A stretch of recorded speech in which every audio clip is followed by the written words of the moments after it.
Oh, hello again. My name is Emma. Welcome to my channel.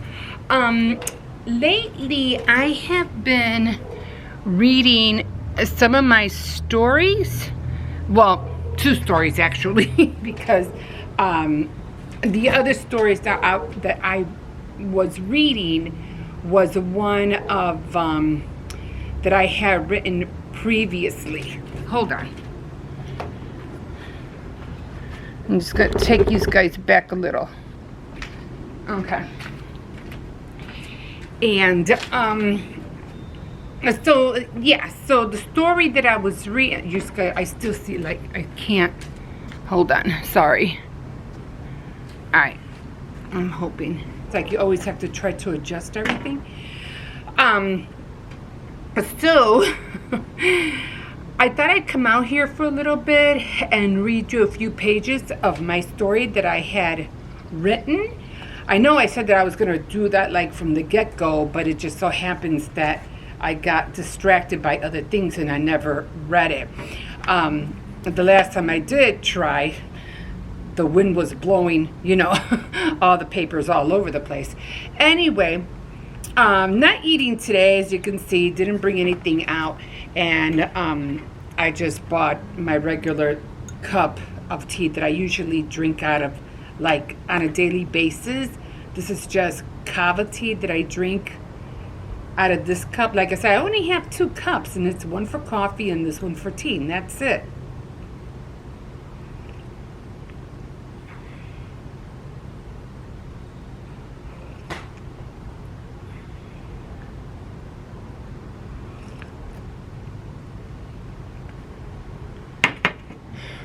I mean, I have other cups, but I usually just use those for decoration. I really don't drink out of them.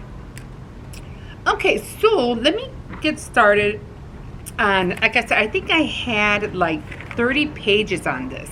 And I'm not going to read all 30. But the one other, I think I was starting a new chapter. Are you okay? Yeah. Okay.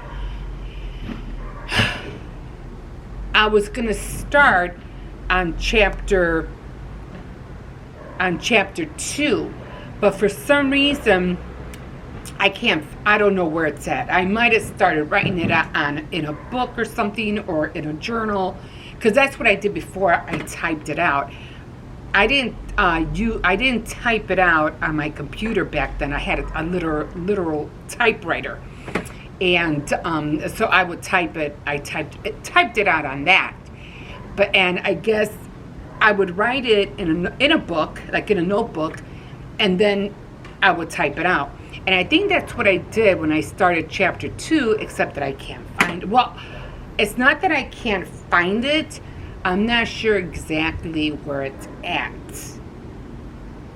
So far, the places I've been looking, I haven't come across with it. So it could probably still be buried somewhere in a different area that I'm not really looking into. But if I had, then I will most likely find it. And if I didn't, then I'm just going to have to, because I think I still have it in my mind, in my head, I'm just going to have to write that or to start that chapter all over again. Okay, so let me just get started to read it to you. And chapter 1. It was a cool, misty day in Chicago on Albany Street that mid-afternoon. Cynthia Wellington was leaning against the Priscilla curtains that covered her mother's bay window. She stood watching the sun trying to burst through the mass of gray clouds that covered the sky. This just can't be happening to me. I never thought I would find myself back here again. Silent words passed through her mind. Just then, her Aunt Myra came in and placed a tea set on the glass surrounded by crimson-colored wood coffee table. "Oh, darling," she said, "come away from there. You've been standing by that window for the last 15 minutes. Now come, sit down and have a cup of tea with me." Cynthia turned and stared at the older woman of 57 years of age, the woman who took care of her most in her early days while her mother went to work. She sat across her aunt that was wearing a flowered dress and a purple sweater over her shoulders, keeping her warm from the chill in the air that often aggravated her arthritis. Time had gone by so quick. She couldn't believe the change in her aunt now, with brown short hair and glasses. Dismayed at the wear and tear over the years, she said, "Here, let me."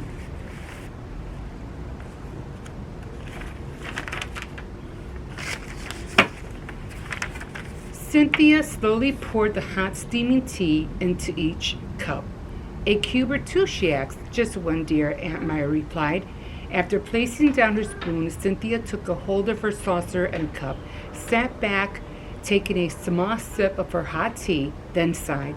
"I don't know what to do. Mother left me such a big responsibility. I would hate to sell the house, but staying here would bring back so many memories and not all good."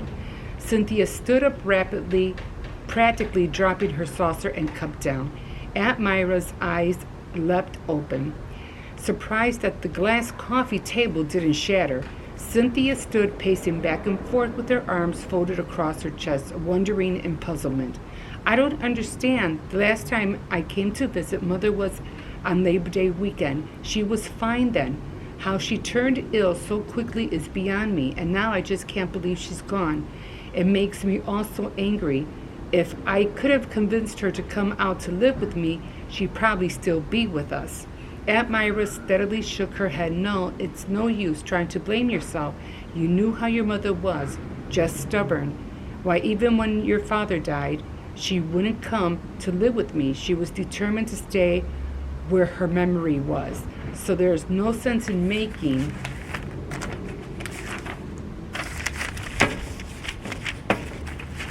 yourself feel guilty. She was of old age. Her time came. She left this world peacefully.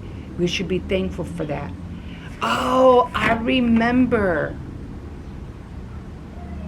when I was writing the second chapter because they had to bury her. And I remember a part where her and her aunt were the only ones at the grave site where she was being buried. And the gentleman who I was writing about saw them. He passed by, he drove by, and he saw. And I remember them thinking that it must have been so lonely that they were the only two who were at the gravesite burying whoever was there. So I remember writing that. I remember that part. So I know that for sure I have to have that chapter buried somewhere.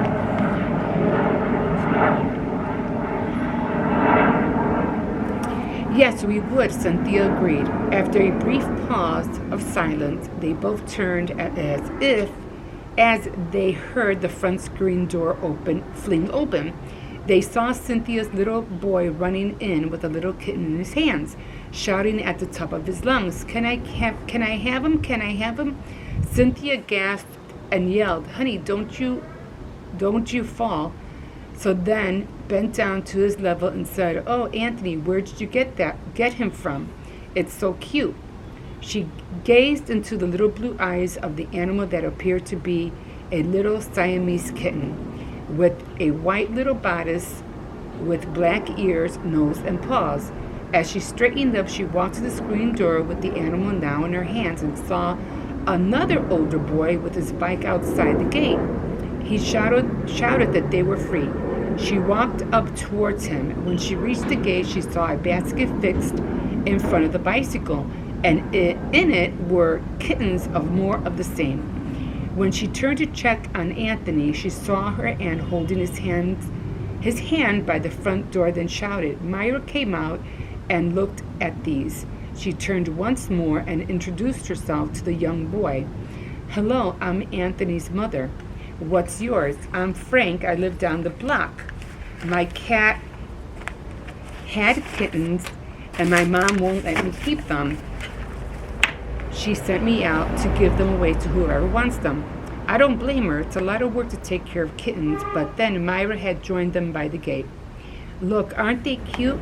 Why don't you take one home with you? No, thank you, Aunt Myra. I have enough with Fluffy, but I think you're going to have a slight dilemma with where Anthony's concerned. Shifting her eyes down at the boy cuddling the kitten between his neck and chin. Aunt Myra stood there putting one hand over the other, awaiting Cynthia's decision.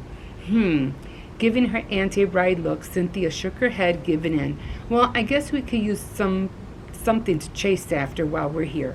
Does that mean you'll take it? Frank asked, still holding on to his handlebars on his bike. Yes. She bent down to meet the smile of the child, with a page boy haircut that covered his ears, and locks of curls that surrounded his neck, and brown, wide eyes, with long black eyelashes that came from no other than his father. She grabbed her son, hugging him, saying, I'm going to have to learn how to say no to you someday. Now, go to the kitchen and give the kitten a little bowl of water. All right, 1 down and 4 more to go.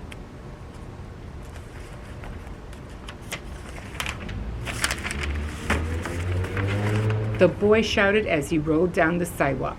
Okay, so far, that's not that I have, more pages to read.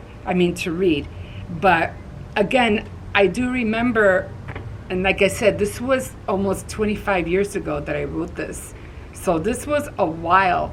And even though I tried, to get into writing, I never actually written no more than this.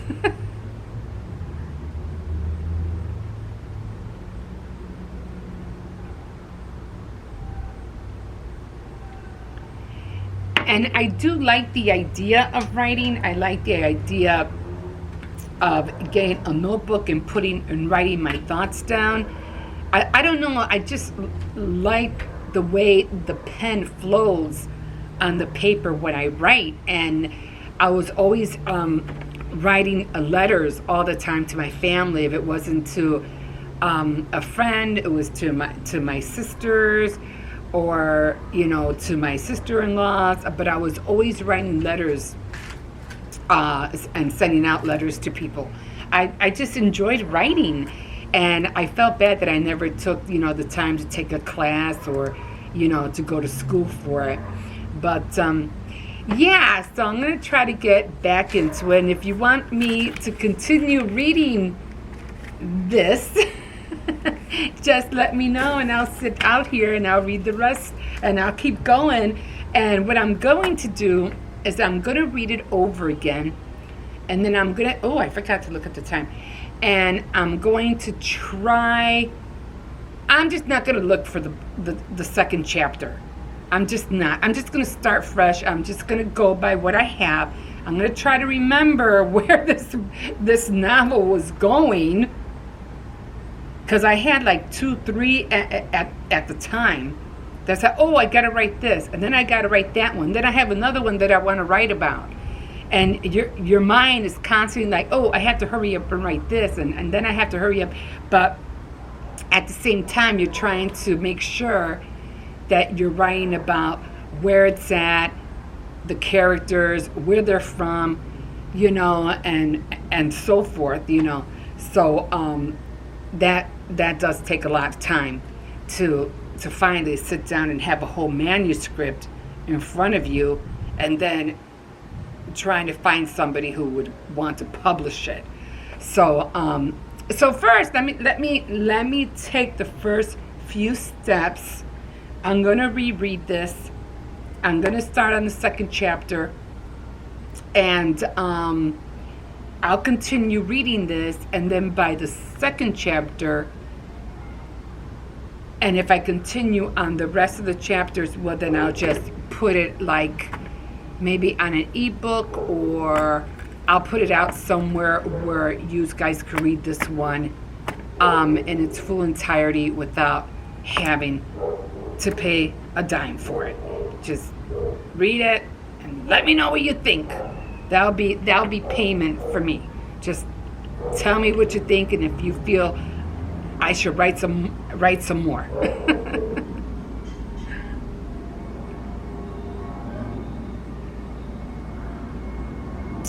So that's going to be all for this.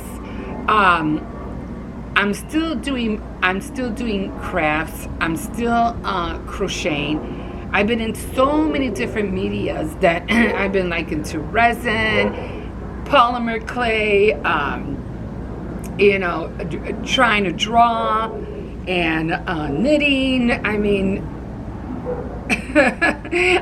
I've just been into some baking. What else? Card making, paper crafts, everything. So as of right now, I am trying to draw freehand, because I've been looking and trying to find silhouette cats for Halloween, and I can't find any.